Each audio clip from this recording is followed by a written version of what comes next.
He looked at the $600 million check and said no. The cameras flashed, the world froze, and everyone asked the same question. Why would a leader reject a fortune meant as an apology? For most people, $600 million is a dream beyond imagination. For a struggling nation, it could rebuild cities, hospitals, and schools. But for Captain Ibrahim Traoré, this was not about money. It was about dignity. It was about freedom. It was about telling the world that Africa's respect cannot be bought. When Jamaica's Prime Minister Holness spoke about reparations and symbolic gestures, it seemed like a step forward in healing history's deepest wounds. Yet when the so-called apology came with a price tag, the world began to question its meaning. Was it a genuine effort to right the wrongs of slavery and colonialism, or just another financial deal dressed up as compassion? The moment Traoré refused that offer, something shifted.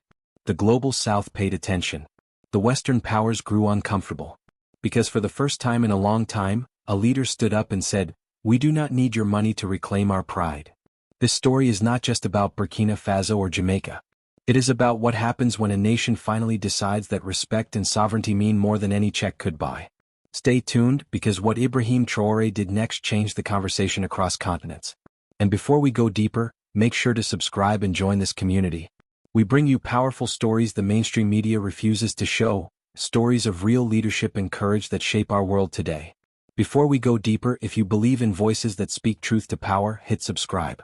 Join this growing community that connects Africa, the Caribbean, and freedom-loving people everywhere. Every time you subscribe, you help amplify stories that the mainstream media chooses to ignore. Together, we are building a space where real leadership and dignity are celebrated, not sold. So take a second, hit that button, and be part of a global movement that stands for truth, respect, and independence. It was a moment that made headlines across the world. Jamaica's Prime Minister Holness stepped forward and delivered a public apology to Burkina Faso for the injustices rooted in slavery and colonial exploitation. It was emotional. It was historic. And when he announced a reparations package worth $600 million, the crowd erupted. Many called it a turning point, a symbolic step toward healing centuries of pain. For the first time, a Caribbean leader openly acknowledged the deep wounds left by European powers, and the world took notice. News outlets celebrated it as a breakthrough moment. Social media flooded with praise. Commentators said it was the beginning of a new era between Africa and the Caribbean. People saw hope, unity, and a gesture of moral courage. But while most of the world was clapping, one man stood silent. Ibrahim Traoré, the young revolutionary leader of Burkina Faso, did not rush to thank or celebrate. He listened, watched, and then paused. To him, something did not feel right. This was more than an apology. It was a statement wrapped in politics and economics. And as he looked at the $600 million figure, one question grew louder in his mind. Was this really justice? Or was it another way to put a price on Africa's suffering? That silence from Traoré carried more power than any applause. Because it signaled that he was about to challenge what the world thought was progress and reveal what Africa truly needs. The apology was powerful. Standing before cameras, under the warm Caribbean sun, Holness spoke words that carried the weight of generations. His voice was calm but filled with emotion. He admitted that history could not be erased, and that the pain of slavery still shaped the lives of millions. Behind him, the Jamaican and Burkinabe flags waved side by side. Around him, journalists captured every word, every tear, every sign of healing. It felt like a moment the world had been waiting for. Holness spoke of reconciliation, respect, and shared history. He said Jamaica's gesture was not just financial but moral. $600 million, he said, would go toward rebuilding what was stolen, restoring what was lost, and reconnecting Africa and the Caribbean. The crowd clapped. Some cried. Across the globe, people praised his courage. They called him a man willing to face the shadows of history. Social media flooded with clips of his speech, calling it a new dawn for global justice. For a brief moment, hope felt real. Old wounds seemed to heal. The stage was set for a new bond between two sides of the same story. Holness looked like the leader who had finally done what others feared to do: say sorry and mean it. But as the applause faded and the microphones went quiet, one man remained unmoved. The world smiled at the apology, but Ibrahim Traoré saw something deeper. Then came the response no one expected. When the offer, massive sum for a developing nation like Burkina Faso. It could fund new schools, roads, hospitals, and programs for the poor. Most leaders would have accepted it instantly. But Ibrahim Traoré did not see a blessing. He saw a message hidden behind the money. So when he spoke, his words echoed across Africa and beyond. We will not trade dignity for dollars. Traoré reminded the world that no amount of money could repair the centuries of stolen lives, stolen land, and stolen identity. To him, taking that money was not justice. It was submission. He said that the apology meant nothing if it came with a price tag. Real justice, he explained, is when Africa stands as an equal, not a debtor waiting for handouts dressed as reparations. His message was firm. Burkina Faso would build its own future through the strength of its people, not the charity of those who once enslaved them. The room was silent after his words. Some called him defiant. Others called him brave. But every person who heard him knew that he had spoken from conviction. Traoré was not rejecting Jamaica. He was rejecting the idea that freedom could be measured in dollars. His response turned into a statement of power that money could never be used. In that moment, he became a symbol. A reminder that dignity has no price. That Africa's worth is not determined by the size of a check but by the spirit of its people. His refusal was not about arrogance. It was about respect. It was about reminding the world that real independence begins when a nation says no to being bought. To Ibrahim Traoré, freedom was never about money. It was about control. He believed that true independence does not come from aid or donations. It comes from the power to decide your own path. Many nations receive financial help every year, but that help often comes with conditions. Behind every dollar there is influence. Behind every loan there is pressure. So Traoré asked the question that shook the room. Can a nation be free if it lives off its oppressor's apology? He spoke about how the modern world keeps old systems alive through new names. Colonialism may have changed its face, but its methods remain the same. Today, control is not through soldiers but through debt, trade, and foreign policy. Money becomes a leash that looks like a gift. That is why Traoré refused to take it. Because he saw how quickly nations lose their voice when they depend on others to survive. He wanted Africa to rise from within, not from the leftovers of those who once broke it. His idea of freedom was simple but powerful. It was about building an economy that serves the people, not foreign interests. It was about using African resources for African progress. It was about believing that pride and independence are worth more than any payment. Many leaders talk about sovereignty, but few are willing to protect it at such a cost. Traoré's words carried the spirit of generations who fought for real liberation, not the kind written in contracts or aid agreements. He reminded the world that true freedom begins when a nation stops asking for permission to exist. It begins when a country stands tall and says, "We are enough." When Ibrahim Traoré spoke about the apology, he did not attack Jamaica. His words came with compassion but also honesty. He reminded everyone that Jamaica too carries its own chains. The island may no longer be ruled by foreign powers on paper, but its economy, politics, and institutions are still shaped by outside control. It is a nation rich in pride and culture, yet trapped in systems that keep it from full independence. Jamaica's struggle is not just history. It is present in its streets, its schools, and its people's daily lives. Corruption eats away at progress. Police violence silences voices that call for justice. International banks dictate the value of its money, while foreign companies profit from its land and labor. The same forces that once enslaved the ancestors now control through trade deals and loans. Traoré was not judging Jamaica. He was holding up a mirror. He was saying that the one offering freedom must first be free. The irony is painful but true. Jamaica, a country that gave the world music, strength, and spirit, still battles invisible chains. The reggae songs that once cried for liberation now echo through neighborhoods struggling to survive. The music still sings freedom, but the streets whisper struggle. That contrast is what Traoré wanted the world to see. He spoke about unity but not dependency. He wanted Jamaica and all former colonies to rise together, not through symbolic gestures but through real independence. He knew that unity built on weakness would collapse, but unity built on self-reliance would last forever. His message was not rejection, it was awakening. Jamaica's heart beats with the rhythm of revolution, but it must reclaim the power to live by its own rhythm again. So his challenge was simple yet powerful. Before freeing others, Jamaica must first free itself. Only then can the apology carry meaning, and only then can two nations truly walk as equals in the light of freedom. Africa and the Caribbean are bound by more than history. They are connected by blood, by struggle, and by the dream of freedom that never fades. When Traoré spoke, his message was not limited to Burkina Faso or Jamaica. He was speaking to every nation that once felt the sting of the whip and the weight of foreign rule. He was speaking to every community that still carries the invisible scars of empire. Both regions were carved apart by the same hands, exploited by the same powers and told the same lies about who they were. The ships that took millions of Africans across the ocean did not just steal people. They stole generations of strength, identity, and pride. But what those ships could not steal was the spirit that kept fighting.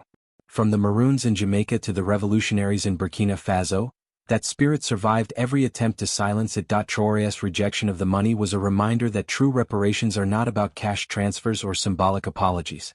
They are about rebuilding power, not just economies. They are about taking control of the land, the industries, and the future that were once stolen. Because if freedom is given by others, it can be taken away. But when freedom is built by your own hands, it lasts forever. He called for a new kind of unity, one not based on charity but shared purpose. Africa and the Caribbean can rise together through trade, education, culture, and technology. The two regions can share knowledge, strengthen economies, and protect each other's sovereignty. This is what Pan-Africanism means in today's world. It is no longer about words on paper. It is about building systems where no African or Caribbean child will ever again need to beg for dignity. Traoré's message was clear. If Jamaica rises, Africa rises too. If one stands, both stand. Because freedom divided is freedom delayed. The dream of liberation belongs to both sides of the ocean, and when that dream is shared, no empire can break it again. Many people misunderstood Traoré's decision to reject the money. They saw it as pride or even foolishness. But rejecting money does not mean rejecting help. It means rejecting dependency. Because true poverty is not about how much cash you have. It is about how much control you have over your own destiny. Burkina Faso understands that. For decades, foreign aid poured in but little changed for the people. Roads were built, schools opened, yet the country remained trapped in systems designed by others. Traoré's message was that sovereignty is worth more than any loan or grant. A nation that feeds itself, educates its children, and decides its own path is never poor. Even if its pockets are empty, its spirit is rich. There is a saying in West Africa, "It is better to walk hungry but free than to be full in chains." That is the philosophy behind Traoré's stand. Hunger can be overcome with time and work. But once freedom is lost, generations suffer. Aid can fill bellies for a day, but independence fills souls for a lifetime. This is why he spoke with such conviction. He was not preaching against cooperation or partnership. He was calling for equality, not charity. He wanted the world to see Africa not as a place in need of saving, but as a partner capable of rebuilding itself. Because the moment a nation defines its own worth, it becomes untouchable. Freedom is the real currency. It cannot be printed or borrowed. It is earned through struggle, sacrifice, and courage. That is what Traoré was defending, the idea that dignity is more valuable than gold, and that a free people, even with little, still possess everything that truly matters. Rise, Jamaica. Rise not in anger but in purpose. Rise to reclaim what is yours. The world knows your rhythm, your music, your spirit. But now the world must know your power. Rising means taking back control of your land, your economy, and your future. It means no longer waiting for others to fix what only you can rebuild. Rise, Jamaica. Because freedom is more than a memory from your past. It is a mission for your present. You carry the fire of the Maroons, the wisdom of your ancestors, and the courage of a people who never bowed. The chains may have changed shape, but they still exist in debt, corruption, and control. Breaking them again requires unity, vision, and belief in your own strength. When Traoré spoke to the world, his message was not an insult. It was a call. He did not reject Jamaica. He reminded Jamaica of who she truly is. A sister in the fight for dignity. A reflection of Africa across the sea. His words were not meant to divide, but to awaken. Rise, Jamaica. Because Africa is watching. And when you rise, Africa rises with you. Your freedom fuels hers. Your courage inspires her. The world does not need another nation waiting for help. It needs nations that lead, that build, that show the power of self-determination. So rise, Jamaica. Rise with the strength of your ancestors and the hope of your children. Rise until your music no longer sings of struggle but of triumph. Because a free Jamaica is not just an island standing tall. A free Jamaica is a stronger Africa. Marcus Garvey once said that a people without knowledge of their history is like a tree without roots. His voice still echoes through time, calling for strength, unity, and pride.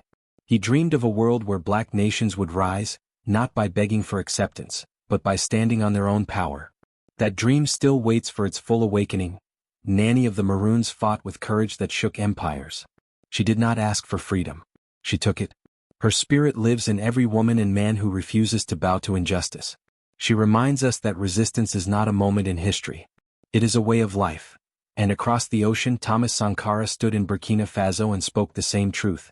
He said we must choose to produce what we consume and consume what we produce. His vision was not about wealth. It was about dignity. He believed that freedom begins when a nation stops asking for permission to live. These voices are not ghosts. They are guides. They whisper from the pages of history, reminding us why we fight. They did not die for apologies. They lived for freedom. And now it is our turn to keep their promise alive. The message from Traoré in Jamaica is not only for Africa or the Caribbean. It speaks to every nation that still carries the weight of old empires on its shoulders. Across Asia, Latin America, and the Middle East, there are countries rich in people and land but poor in freedom. They trade raw gold for foreign loans and call it development. They depend on aid that keeps them dependent. True independence is not marked by a flag or a national anthem. It is the power to decide your own future without waiting for someone else's approval. It is the courage to say no when the world expects you to say yes. Every nation must rise from apology to autonomy. This is not about pride alone. It is about survival. Because as long as one part of the world remains chained by debt and control, the rest cannot claim to be truly free. The struggle of Africa is tied to the struggle of the Caribbean. The hope of the Caribbean is tied to the hope of every post-colonial nation still learning to stand tall. The world changes when its forgotten voices speak again. And today those voices are saying the same thing. Freedom must no longer be borrowed. It must be built. Keep your money. Keep your comfort. Keep your illusion. That is the message echoing from Ouagadougou to the world. $600 million may sound like a fortune, but no amount of money can buy the soul of a free people. You cannot place a price tag on dignity. You cannot trade centuries of struggle for a temporary gift dressed as generosity. This is not arrogance. It is awakening. When a nation finally understands that it owns its worth, no apology or donation can define it anymore. Traoré's voice is not shouting. It is steady, calm, and clear, saying what every proud nation has always known deep inside. Freedom cannot be borrowed. It must be lived. Keep your money because it cannot rebuild what you tried to break. Keep your comfort because it was built on our suffering. Keep your illusion because we have chosen the truth. We do not want your chains painted in gold. We want our children to walk unchained, our lands to feed our people, and our future to belong only to us. That is the real wealth. That is the meaning of power. And that is why Traoré's rejection was not silence. It was history speaking once again. Africa and the Caribbean will stand as one. That is the vision that carries through every word, every refusal, and every call for true freedom. This is not just about politics or money. It is about identity, pride, and unity born from shared struggle. The chains that once separated continents are now the very reason they rise together. Imagine a world where nations like Jamaica and Burkina Faso build, trade, and dream on their own terms. Where young people grow up knowing their history is not a wound but a weapon of wisdom. Where the rhythm of reggae meets the drumbeat of Africa, not in memory of pain, but in celebration of strength. This is the world Traoré speaks of when he chooses dignity over dollars. A world where freedom is not granted but created. Where no apology is needed because the people already know their worth. When Jamaica is free and Africa stands tall, the world will finally know dignity. Not the dignity that comes from wealth or power, but the dignity that comes from unity, truth, and shared purpose. That is the dream. That is the future. And that is the message the world needs to hear today. If you believe in the message of freedom and dignity, subscribe now and be part of this movement. Share your thoughts in the comments below. What would you choose, money or freedom? Join us, the new generation that refuses to kneel, and let your voice rise with ours.